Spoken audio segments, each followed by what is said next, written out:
Hello नमस्कार, welcome to Kargil news India में आस्था शर्मा। तो आइए आज की बड़ी खबरों पे नजर डालते हैं। कांग्रेस में मतभेद उभर कर सामने आए हैं, जहां राहुल गांधी ने रुख के विपरीत कई वरिष्ठ नेताओं ने ईरान युद्ध और एलपीजी मुद्दे पर सरकार का समर्थन किया।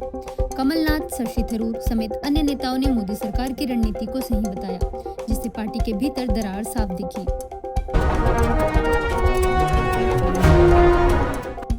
ईरान ने पाकिस्तान में अमेरिकी अधिकारियों से मिलने से साफ इनकार कर दिया है और अमेरिका की शर्तों को अस्वीकार्य बताया है, जिससे युद्ध विराम वार्ता ठप हो गई है। इस फैसले से पाकिस्तान की मध्यस्थता कोशिशों को बड़ा झटका लगा है और क्षेत्रीय शांति वार्ता फिलहाल अनिश्चितता में पड़ गई है।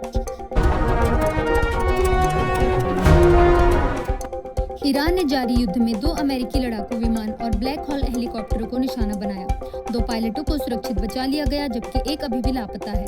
यह पहली बार है जब 28 फरवरी से शुरू हुए ईरान युद्ध में किसी अमेरिकी विमान को मार गिराया गया है, जिससे संघर्ष और अधिक गंभीर हो गया है।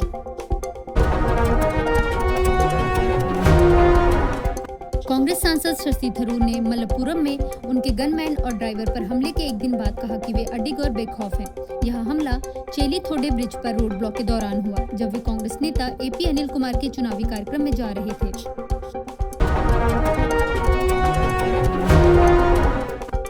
योगी आदित्यनाथ ने असम रैली में लव जिहाद और लैंड जिहाद को लेकर चेतावनी दी।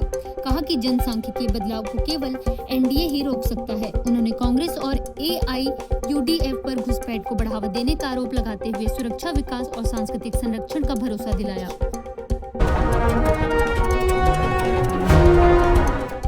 राहुल गांधी ने केरल के मुख्यमंत्री पर अल्पसंख्यक विरोधी ताकतों से संबंध होने का आरोप लगाया, जिससे चुनावी माहौल और गर्मा गया। असम, केरल और पुडुचेरी में 9 अप्रैल, तमिलनाडु में 23 अप्रैल, जबकि पश्चिम बंगाल में 23 और 29 अप्रैल को मतदान होगा।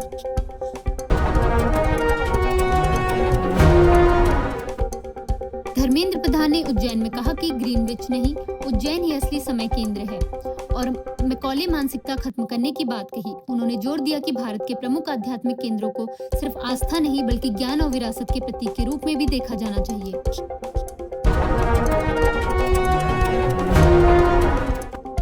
करीब 11 महीने बाद भारत और अजरबैजान के अधिकारी बाकू में मिले, जिससे दोनों देशों के बीच रिश्ते सुधारने की प्रक्रिया शुरू हुई है।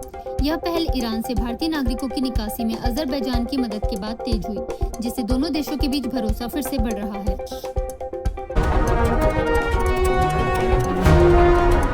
चुनाव आयोग ने पश्चिम बंगाल में टीएमसी के लिए प्रचार करने के आरोप में खंडघोष की ज्वाइंट बीडीओ ज्योत्सना खातून को निलंबित कर दिया। मुख्य सचिव को पत्र लिखकर आयोग ने उनके खिलाफ विभागीय कार्रवाई शुरू करने के निर्देश भी दिए।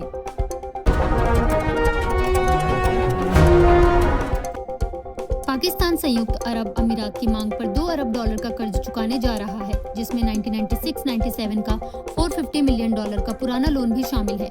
यह लोन वर्षों तक रोल ओवर होता जा रहा था, लेकिन अब भुगतान का दबाव बढ़ने से पाकिस्तान को इसे चुकाना पड़ रहा है।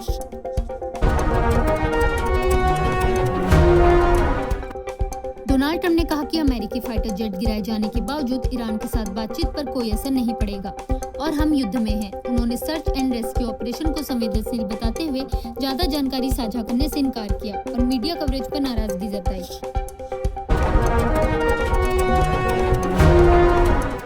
डोनाल्ड ट्रंप ने कहा, हम युद्ध लड़ रहे हैं, डे केयर नहीं, और $1.5 ट्रिलियन के रक्षा बजट का प्रस्ताव रखा। साथ ही घरेलू योजनाओं में कटौती की बात कही। इस बजट प्रस्ताव में सैन्य खर्च बढ़ाने पर जोर है, जबकि सामाजिक और आंतरिक कार्यक्रमों के फंड में कमी का संकेत दिया गया है।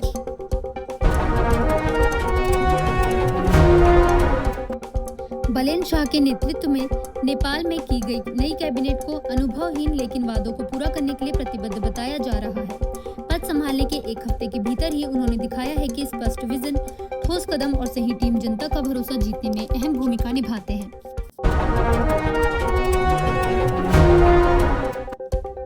डोनाल्ड ट्रंप ने कहा कि जेडी वांस कथित धोखाधड़ी के मामलों पर डेमोक्रेटिक राज्यों में फोकस करेंगे और लॉस एंजलिस में कार्रवाई शुरू हो चुकी है। अधिकारियों के मुताबिक वहां 8 लोगों पर स्वास्थ्य सेवा प्रणाली से $50 मिलियन की धोखाधड़ी के आरोप में केस दर्ज किए गए हैं।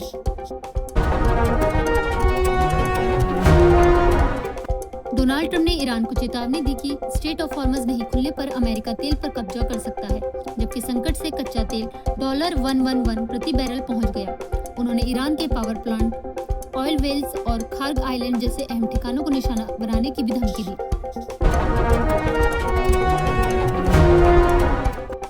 ईरान में अमेरिकी फाइटर जेट गिरने के बाद एक पायलट ने इजेक्ट किया, जिसमें से एक को सुरक्षित बचा लिया गया है जबकि दूसरे की तलाश जारी है।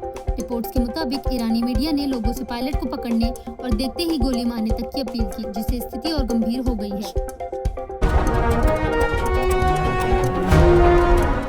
एमके स्टॉलिन ने एफसीआरए संशोधन बिल को ड्रैकोनियन बताते हुए केंद्र सरकार पर अल्पसंख्यकों, खासकर ईसाई समुदाय को निशाना बनाने का आरोप लगाया। उन्होंने इस बिल को वापस लेने की मांग करते हुए कहा कि इससे सामाजिक संस्थाओं और धार्मिक स्वतंत्रता पर गंभीर असर पड़ सकता है।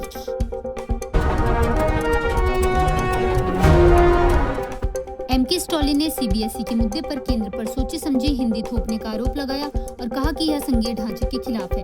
उन्होंने चेतावनी दी कि भाषा थोपने की कोशिशों का कड़ा विरोध किया जाएगा और राज्यों के अधिकारों का सम्मान जरूरी है।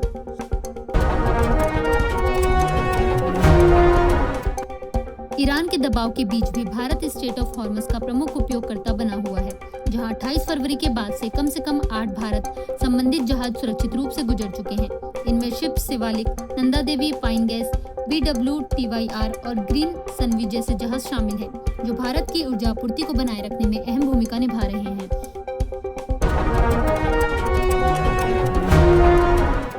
भारत ध्वज वाला ग्रीन सनवी जहाज 46,650 मीट्रिक टन LPG लेकर सुरक्षित रूप से स्ट्रेट ऑफ हॉर्मस से गुजर गया, जिससे ऊर्जा आपूर्ति को राहत मिली। वहीं MT जग वसंत अपना कार्गो एंकरेज पर दूसरे जहाज में शिप टू शिप ऑपरेशन के जरिए ट्रांसफर करेगा।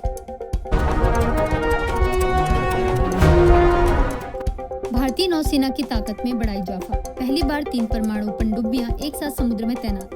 INS अरिहंत, INS अरिघात और INS अरिधमन से भारत की सेकेंड स्ट्राइक क्षमता हुई और मजबूत। ये थी आज की बड़ी खबरें। बने रहिए गार्गी न्यूज इंडिया के साथ। मैं आस्था शर्मा, धन्यवाद।